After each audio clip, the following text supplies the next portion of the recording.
Welcome to the Ask Dr. Renee Show. Good morning.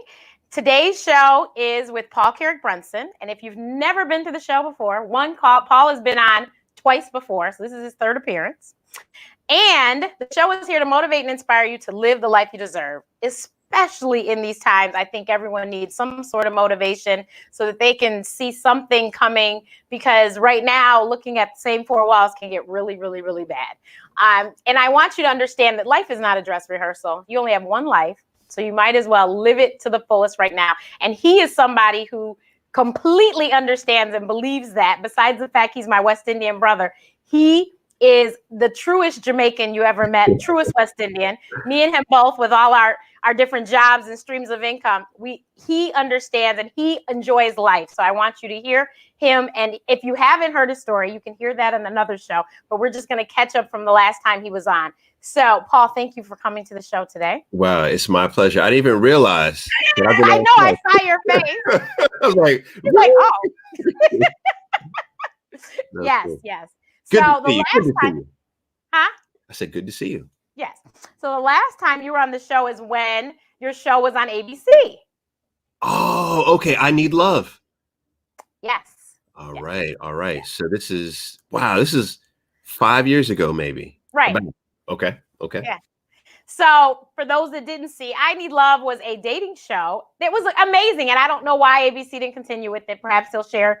But I can talk about that. Okay. Yeah, it was really good. And what it did for me was, because I knew Paul had this agency and all this stuff, but it showed me his process, which is why I have actually encouraged several people to use his agency, because I saw why they were successful, because I saw his process watching that show. But literally, he had a single woman and he took her somewhere and transformed her inside and out. Literally. I mean, she had deep thought, deep conversations with some therapist or something. And then she also had new clothes, new hair, new glasses. I mean, everything. And then she went back home. She was living in New York, went back home. And he sent her on, how many dates was it in so many days? Oh, man, it was like 20. She went on. And like 30 days. It was a whole lot. And then what he did was he recorded not the conversations, but the dates. They gave feedback. And so halfway through all her dates, she got to hear the feedback of the dates she had already been on, so that she could make sure that she didn't mess up the rest of the day. And I wondered, I've been meaning to ask you, do you know what happened with them? Because she did end up finding somebody. Yeah. So she ended up finding someone. They dated, and that was the extent of it. They just dated. Okay. But then she ended up finding someone. She got married. The person that she went on the date with, he found someone and he got married. Oh. And then also too, we filmed 2 women during that time. I remember now. Only one hit the air, but we filmed 2. Yeah. So tell us what happened with the show. But so here's the thing. I mean, this is more of the business of TV, but I think it's important to talk about this, is that the show rated really well. The problem is that there's already an existing franchise on that channel on ABC, which is The Bachelor and The Bachelorette. And so, when you have, this is really good for, I think, if you're pitching TV, but even if you're pitching to businesses, if that business has an existing product or service or project in that area that you're pitching, chances are they're not going to allow you to come in and replace what it is that they're doing. And so that's exactly what happened to us, is that there was an existing franchise. The existing franchise didn't want us operating. And that's, unfortunately, that's exactly what happened. We thought one is, I didn't understand the politics, especially network politics at that point. Also, I thought that this would be complementary, but I didn't realize that it is actually competing. And then also another important point is that, with television is generating its income through advertising. So if you are going to advertise to a demo that is looking for content around dating or love, you as the advertiser, you only want to advertise on one program that does that, not 2 that does that. So that's unfortunately what happened to the project. Okay, well, it was a great show, and he had ridiculous numbers. If you guys were here in Chicago, we actually did a screening at the theater on 87th Street and the day of Ryan. Yeah. And so we had a sold out screening and watched the show together. And then Paul was kind enough to come on afterwards and he spoke to us and stuff.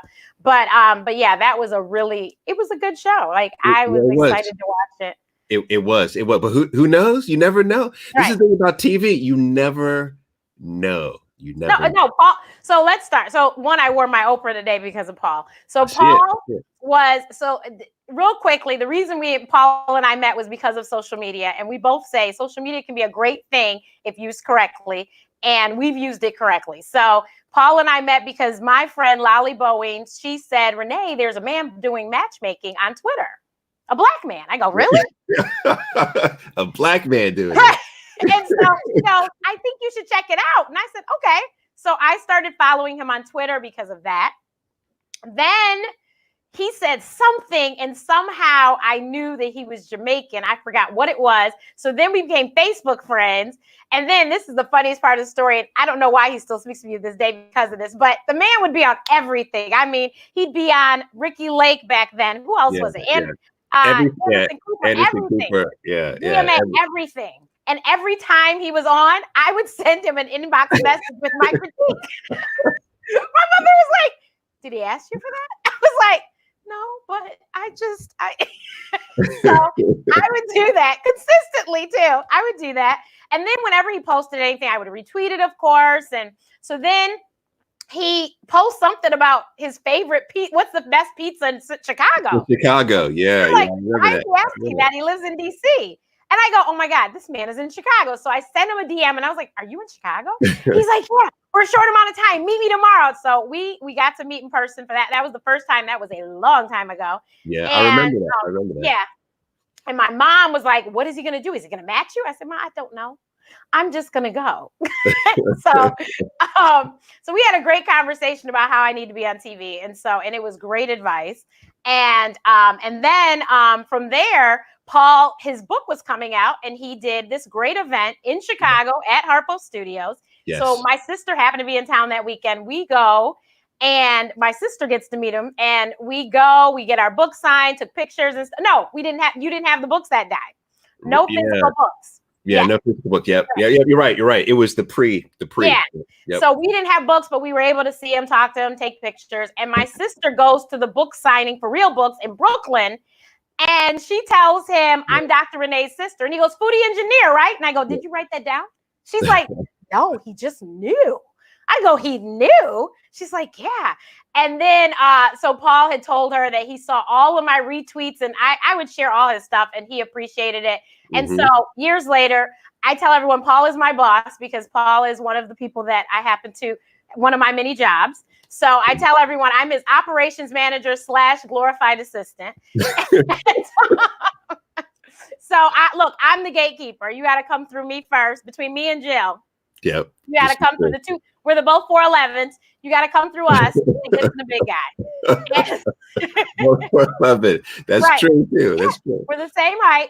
And so Paul, I've learned so much about TV and all that stuff, but Can I throw just a real quick? I just have to say this because you're bringing back so many great memories.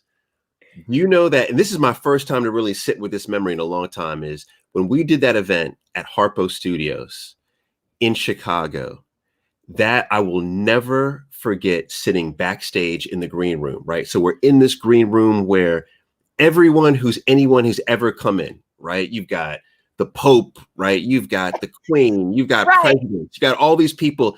And we were eating Jamaican. We had like jerk chicken, we had fried chicken, we had mac and cheese. Like it was just one of those times that I'll never forget. It was just such an honor to be in the green room for something that I was hosting at Harpo with all of these good people. It was just incredible. So thank you for that. You walked me through memory lane. That was really fun. fun. Paul had one of the very first shows on OWN Network when it launched called Love Town USA.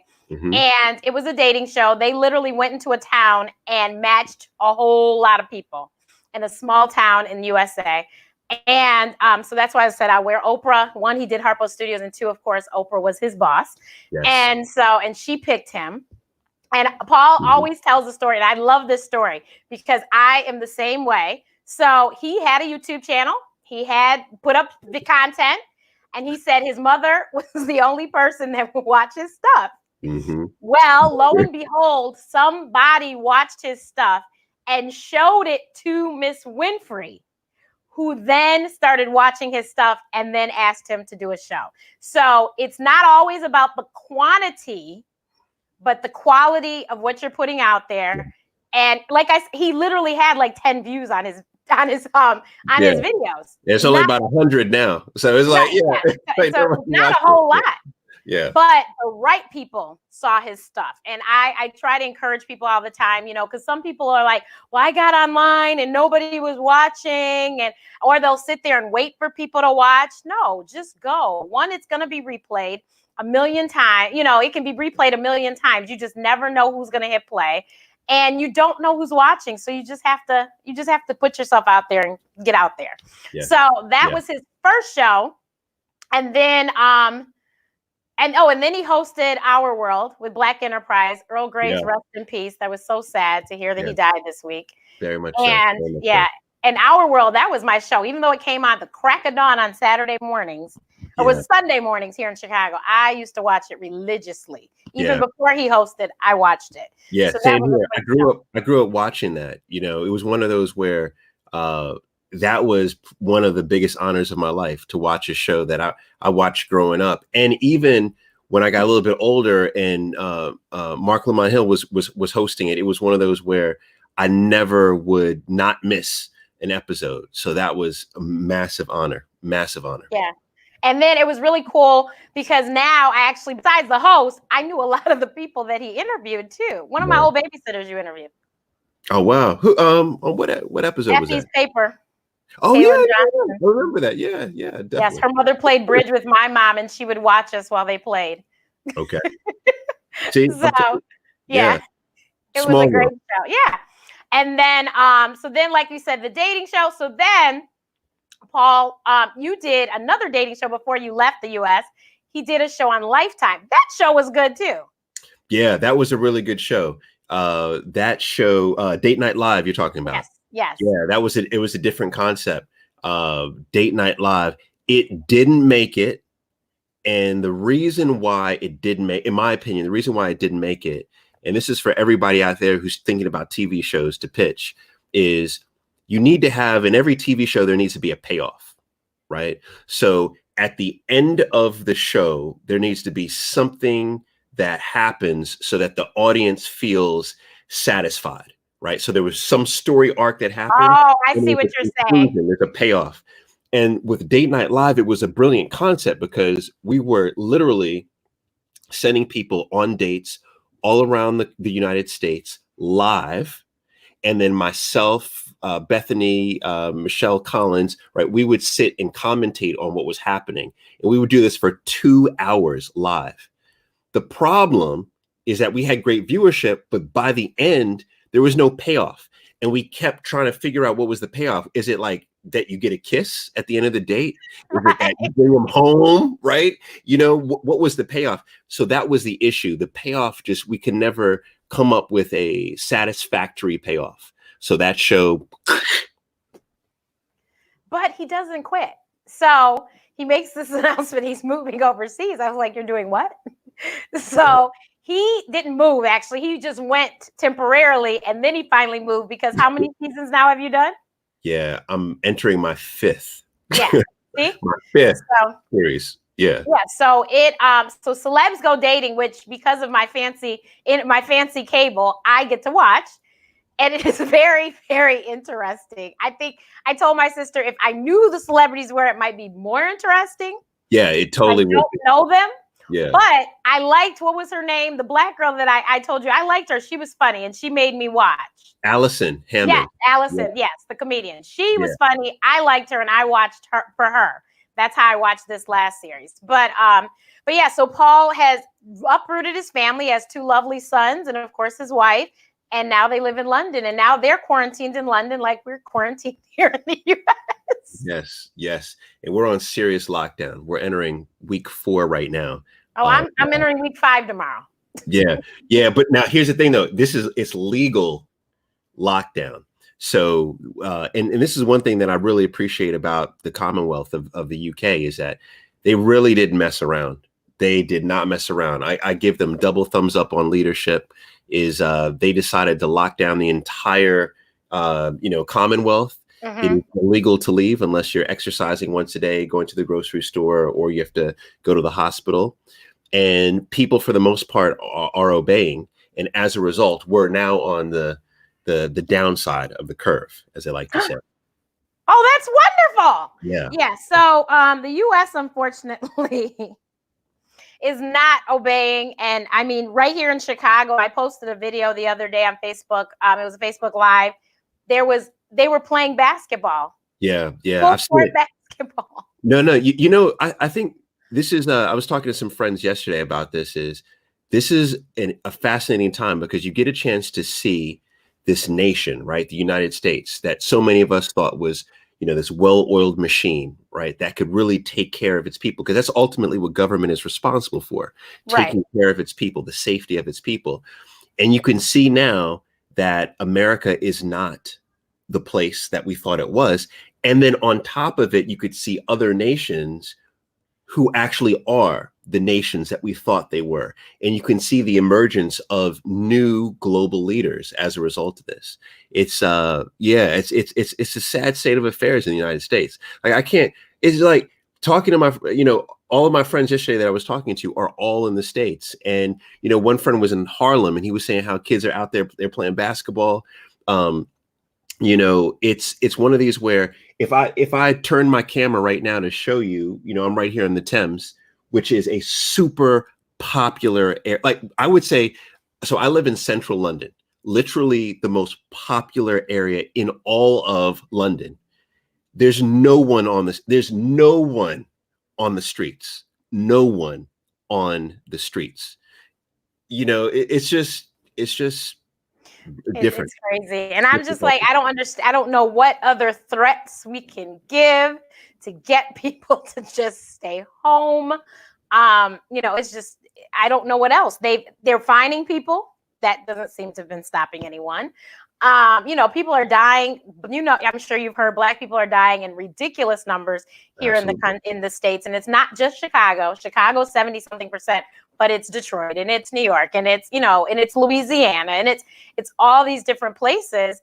And so I said, so when they wipe us all out, well, that then finally, people will finally listen. I was like, when you look, and someone told me this morning, by August, we could have lost in one city 4,000 to 5,000 Black people. That's a lot of people. Right. No, it's a lot. I think for a lot of people, unfortunately, it's going to require someone, a loved one, close to that. Right, to get sick and pass away. But I also think this is why, we have a responsibility. This is why I'm glad you're talking about this, Dr. Renee. It's like we have a responsibility to be our brother's keeper and to make sure that we're checking on our cousins, make sure we're checking on our aunts and uncles and our friends to ensure that they're being as healthy as possible. Right. And I and Paul knows because he's seen them. I've done videos. We're doing another one tomorrow. Tomorrow, okay. 12 o'clock Central, 1 o'clock Eastern. Dr. Kelly and I going to give you more updates on COVID-19 and coronavirus because we are here in the States, both of us. She's in Atlanta. I'm in Chicago.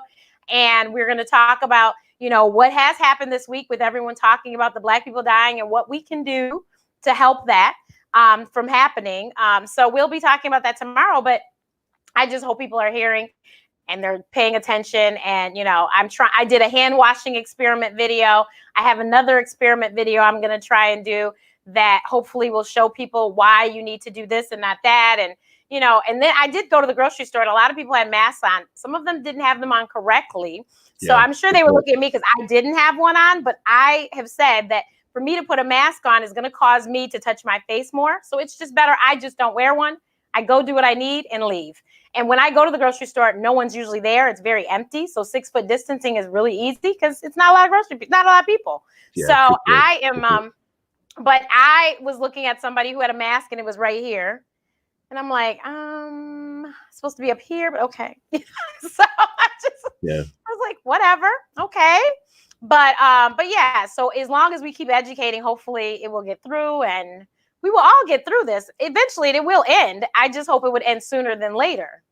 Yeah, yeah, absolutely. I mean, clearly the impact that it's making all over, from domestic violence, which Dr. Yes. Renee, that's something that I've been talking about a lot, all the way through to entrepreneurs. What's happening right now is we're in a global recession, and unfortunately, a lot of economists are suggesting that we're not going to come out of the recession as fast as we previously thought. And so you're going to see a lot of entrepreneurs close up shop. A lot of creators who are starting their businesses, you're going to see them close up shop. So it's very important for us to be talking about right now, what can we do to prevent that? Yes. And this is the time to act. So Paul started Lockdown Live, hashtag Lockdown Live. It's on Mondays and Fridays, and it's at noon, right? Noon Eastern. Noon Eastern, so 11 o'clock here in Chicago on Mondays and Fridays. And he has had amazing lineup of people, but he's giving really great information that you would ordinarily probably have to pay for. But he literally, last week he had some people on that were experts in ads, and I'm talking about Facebook ads, LinkedIn ads, like every one of your online ads that you've ever thought of. If you wanted to boost a post, rather than boost a post, you should probably talk to one of these ads people so you don't waste your money, and you actually do something that's worth your money. Because you don't have to spend a lot, which I already knew that, but they also talked about you don't have to spend a whole lot on Facebook to be effective and to reach thousands of people. And Facebook ads is also Instagram ads, so it all ties in. He also this past week talked about content and how we need to create content for Facebook, for LinkedIn, for Twitter, Periscope, whatever. You need to create content. So what are we looking forward to tomorrow? Yeah, we're going to continue that whole theme. So what I saw with the that Facebook ads that you talked about, right? With Terry, Tristan, and AJ, great lineup. And you're right. These guys are, charging thousands and thousands of dollars. They came on for free to talk about what we could do.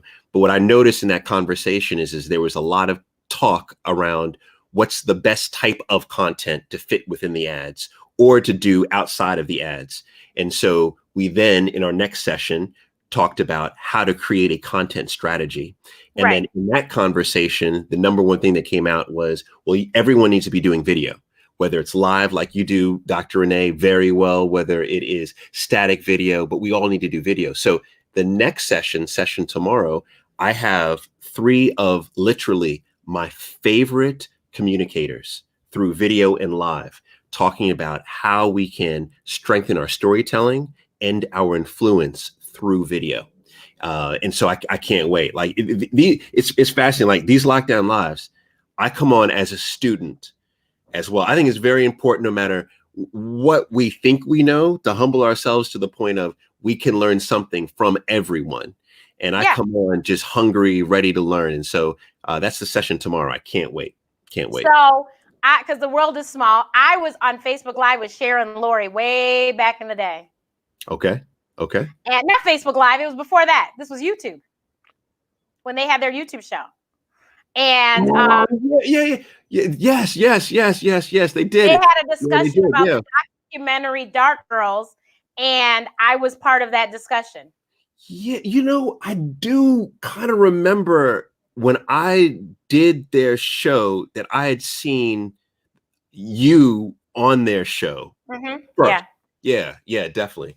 So that was, but I follow Cher, so I knew that she was the LinkedIn queen. So I've been watching her, and she gave, and I've done a lot of LinkedIn workshops. When I say a lot, I'm talking greater than 10, where I've sat on web calls with LinkedIn and learned all sorts of stuff. And I learned about LinkedIn, and then working with Paul, I've learned even more about LinkedIn. But you Cher still enlightened me on some stuff that I didn't know. Yeah. So, and we're live on LinkedIn right now. So hi, LinkedIn. Look at that. But, yeah. And that was funny too, because I told Paul, I said, Paul, you have access to do LinkedIn Live. I said, so do I. But I said, but it says it's temporary. We have to hurry up and use it. Yeah. It took a long time to hit the button, but thankfully they didn't take it from us. They didn't take, so, funny story on that is when LinkedIn rolled out LinkedIn Live, I was one of the first 100 people to get LinkedIn Live, but how I got it is by actually going to LinkedIn. And that's just one thing that a little hack that I think is important for us to know is that behind these massive social media companies like LinkedIn, Facebook, etc., it's literally people, it's human beings. Yep. And human beings work off of relationships and building rapport. And it just took me going down and just sitting, having a conversation for them to say, hey, would you like LinkedIn Live? I was like, yeah, I'd like it. Now I didn't use it, for another 2 years, but that's all it took. And so that's just one idea, is that there's human beings behind all of these features. It's right. a human And you being. have not if you ask not. I Sure. am the queen of asking questions. I will be like, how did that work? And Yeah. how does this work? And I mean, all I need, if they tell me no, that's fine, because I'll figure it out. I'm real good about figuring out things, and I'll figure it out. So if you just ask the question, though, if you never ask the question, though, then nothing changes. Never. So he was talking about live streaming. I've watched a lot of live streams for years now that were disastrous. And then now that everyone's trying to go live, I'm just like, oh my God. So I am doing a live streaming course so that everybody can look just as pristine and crisp as Paul and I do when we come on live. It doesn't cost you $1 million to do it. No. You can do it with your phone. You can do it, just like the simple stuff. Like, I don't like things to be backwards when I watch live, especially if I know that you're trying to brand yourself. I've watched workouts and they've had banners and they were backwards. And I was like, so no one's going to struggle to try to figure out how to get to your website because everything's backwards. Yeah, exactly. I think, I'll always look at it as it's like, cake and icing, right? So the content, what you're delivering is the cake. Everything else is the icing. But if you have bad icing, you don't want the cake. You know what I mean? And so you're absolutely right. It's very important to have all those little elements, the lighting, the sound, right? All these little things, they add up. It's actually production value. And you're adding actual value to your content. And like I've said, you don't know who's watching. So it's best for you to put your best foot forward than to not. Oh my God. You never know what opportunities you might have missed out on because you didn't come correct. Because there's people, I've been on a lot of lives recently because of what's going on. And there's people that I will never invite on my show because I know that they're not set up correctly for it to look right. Right. And there's a certain aesthetic that I'm going for. And if it doesn't look like that, then I am a recovering perfectionist. Done is better than perfection, but I still need it to be a certain way. And if it's not going to be that way, just like yesterday, we had a great show with Dr. Cindy Duke and it was amazing, but the internet was just not friendly to me. It cut out 3 or 4 times yesterday. Oh, I was so mad. But I've now purchased the Ethernet cable, a 50-foot Ethernet cable. Yeah. And then I had to purchase the adapter to fit into the Mac. And so that'll all be here next week, and I'll be much happier because I won't be using Wi-Fi. I'll be plugging right into the outlet. Yeah. What's so funny about that? That's exactly what I have.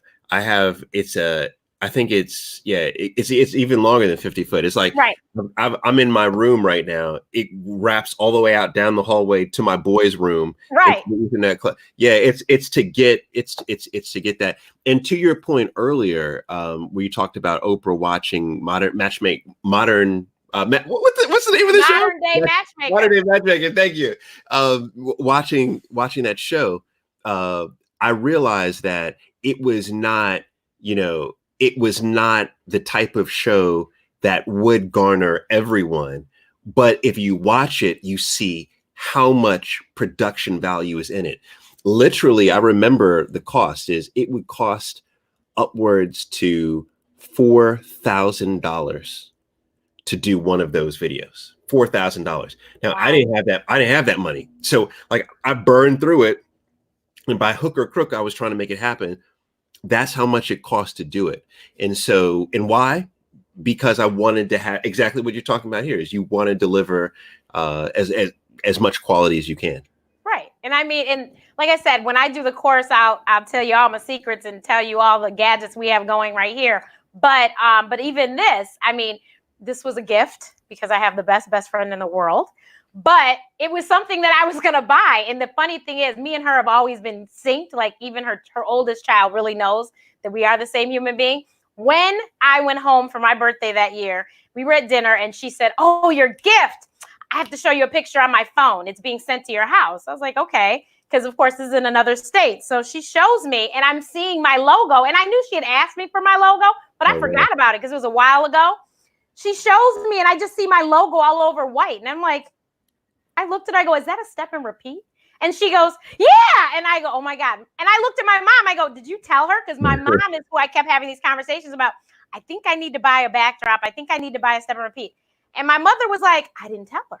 She just happened to purchase it. And I literally had been having that conversation for weeks, figuring out who was going to make it. And she had bought it. So that's how I have this. And it's a gift and I love it and it's great. But, lighting and sound and, because you see, I have my mic and I have several mics. I have mics when I go out in public so that I can talk to people. I even have a mic flag. Yeah. Branding.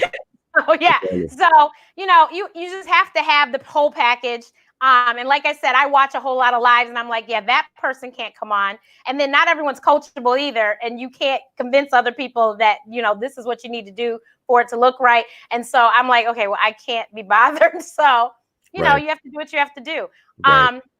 But the other thing with Lockdown Live, you had, so he also, the beginning ones, he talked about what we need to do in this time. Now, I completely understand a lot of people are having a lot of emotional and mental issues during this time. I get it because I have been by myself going on 5 weeks tomorrow.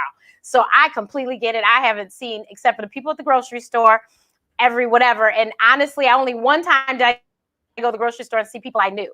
So I haven't seen my friends, haven't seen my family. I'm seeing my family via FaceTime.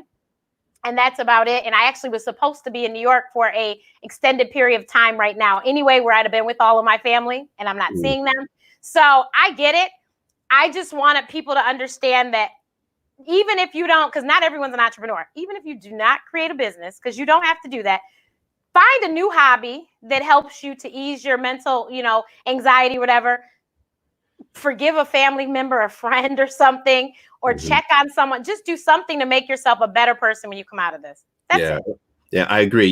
It's interesting. I see there was the meme that was really popular 2 weeks ago. And that was, if you don't come out of this COVID-19 with a new skill, a new career, new whatever, right, then you're like lazy, basically, right? Exactly. It wasn't they didn't have time. Yeah. And then people corrected it and was like, no, this is the time to chill, right?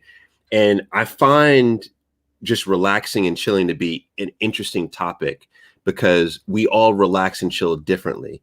I think some people interpret no, it's okay, I need to chill. They interpret that as, oh yeah, I could drink wine all day. I could watch Netflix all day and I could eat, pizza all day. No, you can't do that, right? You can't do that. And so I think that it's good to have these conversations because to your point, Dr. Renee, I completely agree. I think that everyone should come out of this better. Just as I think without COVID-19, every day we all should be striving to be better. Every week we should be striving to be better, right? But this is an unprecedented time for us to actually do self-reflection.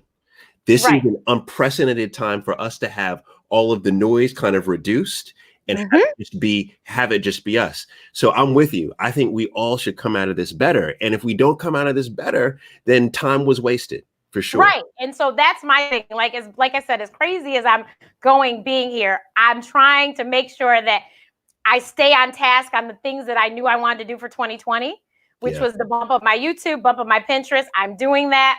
Yeah, and good. I wanted to bring the show back. So we're bringing the show back. And then I wanted to make certain that I told my sister, products is where it's at. So we got to come up with something. So in my chill, I try to see if I can think of something that we can make or create, because it is so crazy how half of the natural hair products at the grocery store, at the Walgreens, whatever, I know the owners personally. That's crazy to me. I'm like, well, what were we doing? and then, and then I'm a brand ambassador for THINX. One of the founders of THINX went to elementary school with my sister and I. Wow. Wow. My sister was like, I remember her. I said, me too. And I was like, and look what she did. They sold THINX and doing really well. And so I was like, we got to come up with something. There's a need we can fill. I go, you're an engineer, Alicia, come on. Yeah, I go, I mean, food product, is it? yeah, this is a good time. You know, it's funny because I launched my matchmaking business with my wife in 2008, and we were in a recession during that time. And there were a lot of people during that time that were launching their businesses. Like my sis Marshawn Evans, she was launching her business during that time. That was 2008. It was a recession, you know. So just because it's a recession doesn't necessarily mean it's a bad time. Right. It's just about how you go about executing it. But yeah, I'm with you. It's all about products. You know, I think that the big through line to the more successful businesses going forward, and this is from a lot of investors that I'm talking to, people who are running large equity firms, is that they're putting a lot of money into businesses that fit one of three categories, or I'm sorry, all three categories: remote, affordable, education, right? So remote, affordable education. So if you think about anything that you do, any industry, and you think about how do you create a product that does that, that's a product that has a higher likelihood of standing the test of time, right? So you think about something as minor as maybe history, right? So right now, you know, but you know this, Dr. Renee, Jill and I homeschool our boys. It's really Jill that does the teaching, right? But now that we've been locked down, I do PE and I do history. So these are my two subjects, right? And so I keep telling them, man, I love teaching history. Like I love teaching history to the point where I'm like, come on, let's do more history. They're like, nah, I don't want to do it. But if you just looked at history, right? And I just looked at creating a curriculum that could be done remote, right? So it's education, it's remote and affordable, something like that. So that's the through line to the success, to concepts that will have a higher likelihood of success in the future. My sister and I are doing Duolingo, which is an app that has tons of languages on it. My boys do brushing up on our Spanish. Yes, we're brushing up on our Spanish, and we are loving it. We're very competitive people, so we are just killing it. Yeah. And that's our thing. Like she'll remind me because I might forget before midnight. She's like, "Renee, did you do your Duolingo?" Oh yeah, got to get on. And so, you know, that's what we're doing. I, you know, read a book. If you can't read a book, do audio books. I know Audible is running some specials because of what's going on. So, you know, you could do audio books and they could be, you know, fiction or nonfiction. I personally do the nonfiction books. I know Paul does a lot of nonfiction books that, you know, just help you to grow and do better and be better. You guys could get Paul's book, which I told him before. During the Hurricane Sandy, my sister had power and no one else did. So all her friends came over there and they all read Paul's book. And her one friend went and got on Plenty of Fish after that and met this man. It was his first time on online dating, her first time. And they are married now and they have a little boy. Yeah, there you go. There you go. There you go. Yeah. So, so Paul's book is pretty good. Yeah, the book is like having this resurgence because of all the stuff I'm doing in the UK, which is really cool to see. Really cool to see. So, so yeah, you can check it out. It's on Amazon, of course. So you can check out Paul's book. But Paul, I know you spoke about, you know, podcasts, and I mean, there's just all these different things that people are looking for things to do because there's only so much Netflix you can watch and only so much Hulu, and you know. So honestly, I know that I've discovered all sorts of people on YouTube because I literally am on there every day. Yeah. And so now's the time to put out the content. Yeah, I mean, it's a great time to do something different, right? We all know that when you do things differently, you get different results.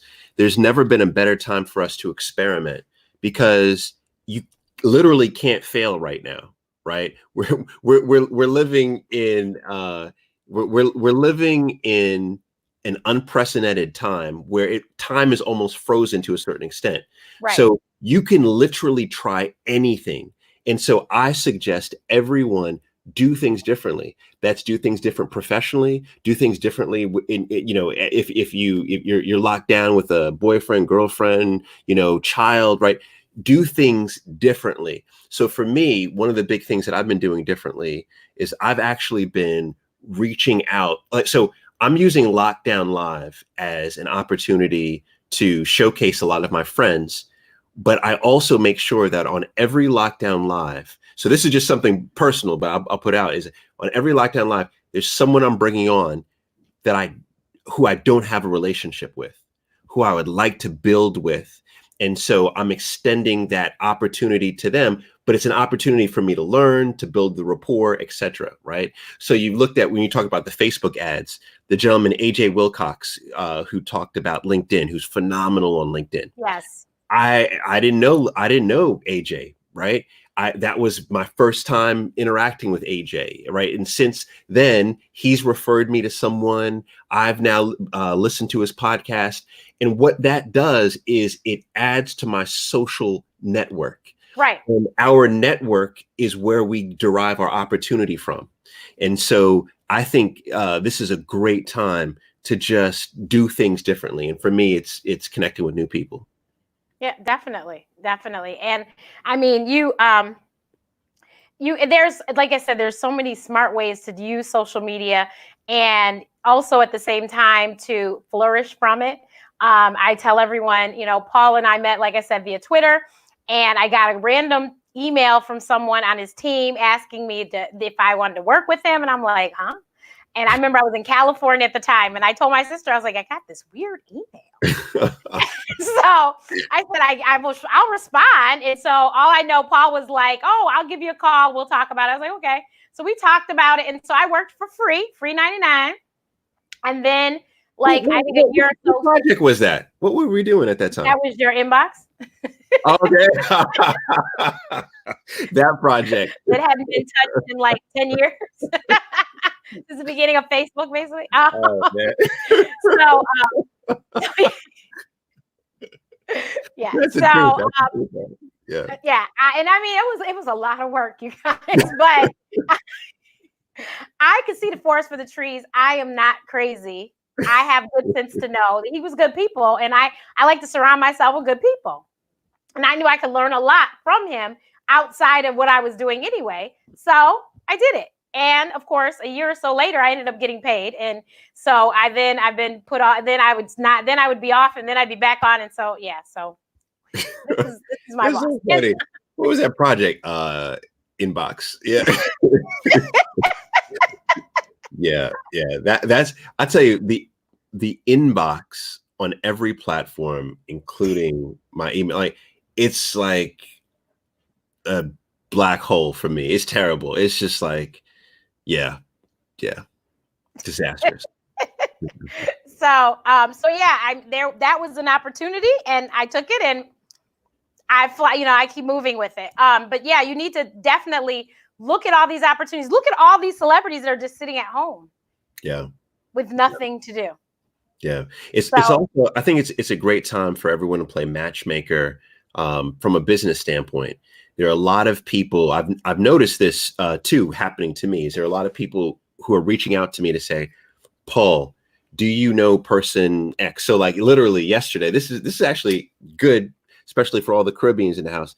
Yesterday, a friend reached out to me on Instagram and said, hey, Paul, do you know this particular person who's prominent in Jamaica? And said, you two really should do something. I have an idea, but you two should just do something. It turned out that I already had an idea that I just threw into the chat. We immediately went back and forth, and we're literally executing on it next week. And it came from that one person who reached out to both of us to play matchmaker. And so I think this is a great time for people to come up with ideas for other people and bring them together, because there's a lot of value in bringing two people together. Yeah. And that's why on my LinkedIn profile it says I'm a connector, because I am the one that usually, I know this one, I know that one, and I can put you together, which is why people ask Dr. Renee, because I know if I don't have the answer, I know how to find the answer. And so, yeah, it's best to just get people together that should be together, should work together. But he mentioned matchmaking. Paul is doing matchmaking live again. Yeah. So he does matchmaking live on Instagram, Yes. Monday nights at 10 o'clock his time. So it's 5 o'clock our time in Chicago, 6 o'clock on the East Coast. And he does matchmaking live. So he's done it 2 weeks now in a row. I saw the first one this week. I forgot I was doing something, so I couldn't pay attention. But yeah, it gets a little interesting in there. He lets the audience ask the questions of the bachelors. The bachelors have a something over the camera, so you can't see them. So it's very, very interesting. It got so hot that oh yeah, like this inappropriate content this last one. Yeah, it's crazy. Like it's legit crazy. It is. For me, it's an opportunity just one day a week to go mad. And on top of it, it's an opportunity for everybody watching just to just go mad for one day. So it's I enjoy doing it very much so. Very much. So yeah, so single women, men, check him out. Matchmaker Live is like I said on Monday nights, and it's on his Instagram, which is Paul C. Brunson. Yes. So what do you have? Like you said, the light is coming, and we're going to get out of this. So what is coming up on the horizon for you? Oh, I mean, I'm just gonna hustle even harder. I mean, you I think you know exactly, but there are 2 TV shows that I'm working on here in the UK. So those TV shows will come out. There's I've been working on my podcast now for God, who knows how long. Since the summer.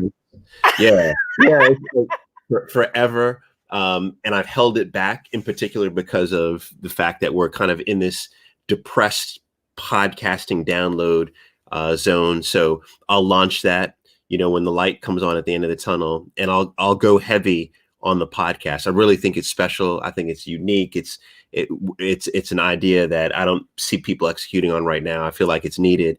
So we're going to do that. I believe that intimate events are going to take on even more importance after we come out of COVID-19. So, Dr. Renee, we've been doing retreats every year. And so I plan to continue to do those intimate retreats, but perhaps even increase them a little bit. So I'll always do Jamaica, but perhaps I'll do 1 or 2 here in the UK, rent a castle, have 20, 25 people come over for the weekend. So I'll continue to do that. My wife and I, it's funny. My wife, we've been like, we've never had this much time on our hands. So we've been brainstorming different ideas, and we have we're idea folks. So we have a lot of ideas, but all those things that I just mentioned, those are all things that I'll do. Maybe I'll become a history teacher. You'll be an online teacher. Yeah, teach history on the side. On the weekends, I'll teach history. Or a history tutor. Man, I tell you what, I've like for real. Dan Carlin's Hardcore History. It's one of my favorite podcasts. I think he does an exceptional. This guy will he'll do like a 4-hour podcast on just Alexander the Great, right? And one thing that I have a serious interest in is African history. Like this morning, I was teaching Liam, my 6-year-old, about the Wall of Benin. Like it's one of these where I just love it. And so I could literally see myself doing something like that, like just for pure pleasure, fun. enjoyment. Pleasure. Yeah. Go deep on just one thing. Because as I travel so much, it's fascinating to me how misunderstood history really is. Right. Well, it was given to us wrong half the time. So, Yeah. But he mentioned the retreat. We went on an amazing retreat in Barbados, had a ball. Yeah. We did our volunteer work, but then there was a lot of great information for people. It was really a true mastermind. And I mean, they really It was a lot of information, but it was really beneficial to those that were part of it. You know, each person got to have their time. And so it was really cool. So those are really great. If when you see it, you should probably jump on it before it sells out. Yeah. And Paul used to be he used to work for investment banking. So he does have a little bit of knowledge when it comes to stocks and bonds. So what do you say, just before we leave, what do you say about what's happening and what people should do? Because I've had a bunch of people that knew that I bought stocks ask me, well, how do you buy them and how much do you buy? And so, you know, I'm not an expert, but I do know what I know. So I shared what I know. So yeah, you know, this is a thing about my background that people sometimes are shocked when I talk about, because I think they see me as maybe like the dating guy or something. But you're absolutely right. A matter of fact, even before investment banking, I had my Series 7 license, which is required to trade stocks. So I literally did that.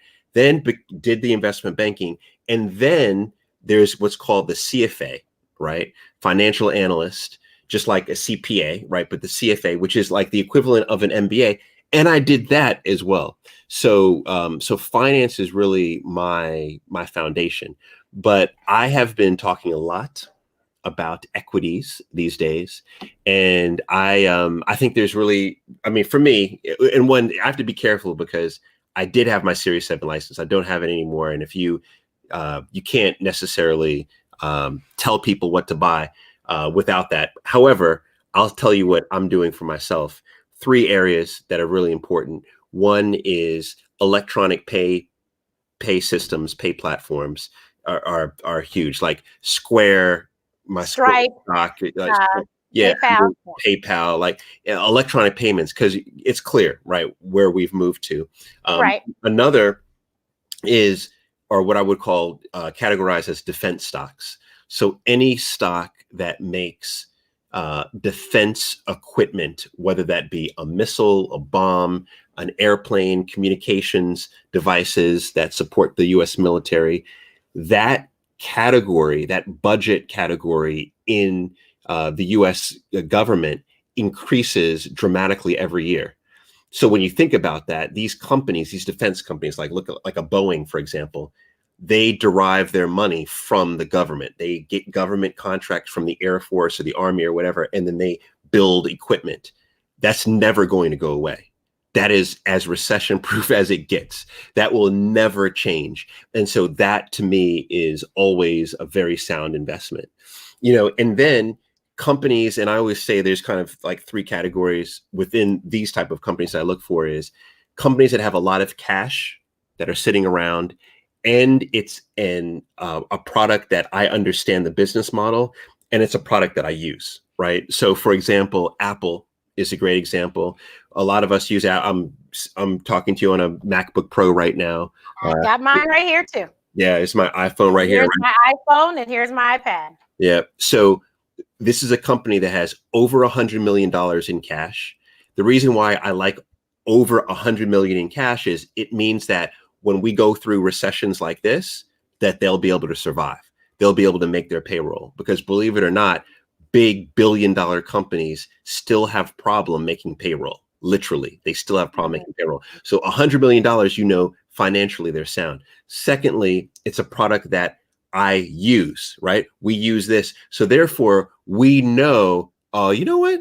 The new iPhone is not where it's at. Like, we know the product enough to know what other consumers are thinking, and that impacts the stock price. And then third, to have a business model that we understand. Like, I get it.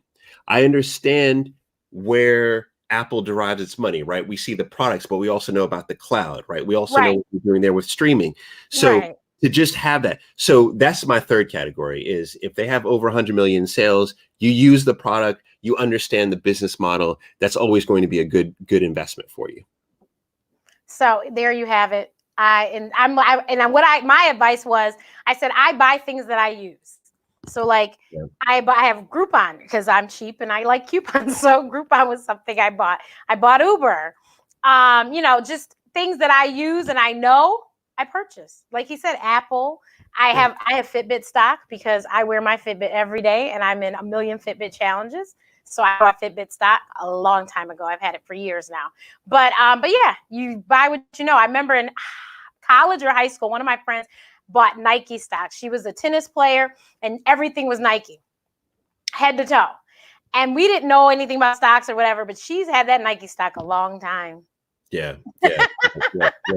Depending on when you scooped it up, Nike is really good. One quick thing though is it is dangerous to only buy what you know, right? Because buying what you know, that doesn't mean that it's going to be a good investment, right? It means that they're producing great products that you like.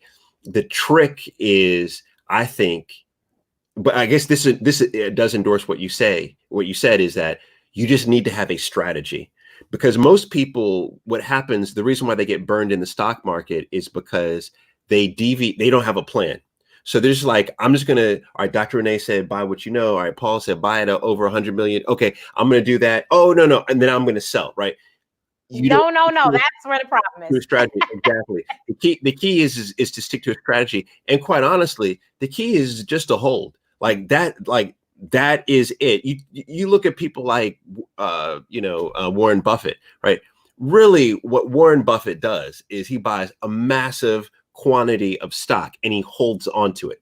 That's ultimately, and then over the test of time, it's typically going to return. Well, yeah. So you buy low and sell high. So right now when things are low, you should look at them. Like I remember I looked at American Airlines, it was $14. That's the airline that I fly.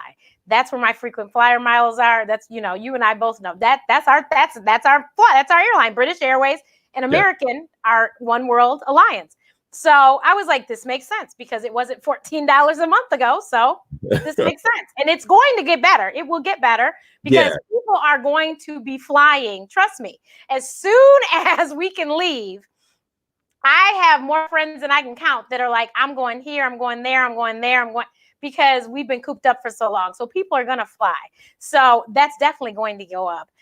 So buy low, sell high. And so a lot of people are like, well, why would you buy? And I said, because you buy low when it's cheap and then you let it increase, but you have to hold on. So those people who want things to happen overnight, the stock market may not be the thing for you. Right. Agreed. It just might not be for you. And put it this way, it definitely won't be where you create wealth. Because I remember Paul did a whole talk about how most people that have wealth because they own bits of companies, which is what stock is. Yeah, exactly. They have equity. Like, that's it at the end of the day. Yeah. So any parting words? And everybody, I know you're going to tune into Lockdown Live tomorrow. And right after Lockdown Live, you can tune into me and Dr. Kelly over here, and we'll give you another coronavirus COVID-19 update. But any parting words for my lovely audience, Paul? Man, just focus on being better. Like you could, just that's it. Like really focus on being better. You could still chill. You could still get those bottles in. You could still do all that. Focus on being better. And amen to that. So like I said, tomorrow we have COVID virus update. Monday, we have Joy Stokes. A lot of people don't know her name, but Joy is the reason why I'm looking so good right now, because I have my joystick here that has my ring light at the top of it. Oh, wow. Okay. And so joystick is the most amazing invention ever. You can put 2 devices on it. So you can put phone and your tablet and live stream from them. And it goes up to 7 feet. And it comes back down to probably about, I don't know, like 2 feet or something. It comes down pretty small. It has a lovely little bag. I've traveled with it on planes. It's wonderful. So she created this invention, and Tuesday she came out with a whole bunch of new other products. So we're going to talk about all of that. But this is a Black woman who saw a need and got the patent. And I had a prototype. So my little prototype had a taped, sticker on the side of it.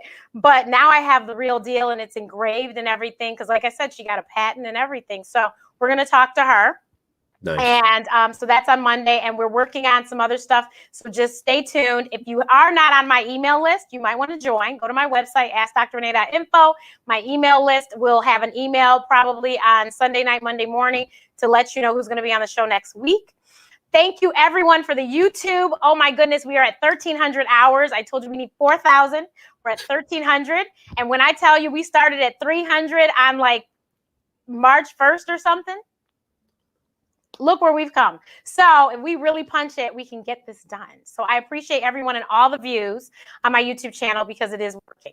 So thank you, everyone. I will see you guys. I'll see you later today. Today also, this Facebook Live is serious. I'm doing video like crazy. So I probably do 2 major ones a day. Today at 5 o'clock Central Standard Time, I will have the infectious disease doctor that was on with the mayor of Chicago on Monday. And we will be talking about coronavirus, COVID-19 on blackdoctor.org. I will, of course, share it to my pages as well, but it will be at blackdoctor.org. If you have questions of her, you need to type them in there, and we will try to get to them. So see you guys later.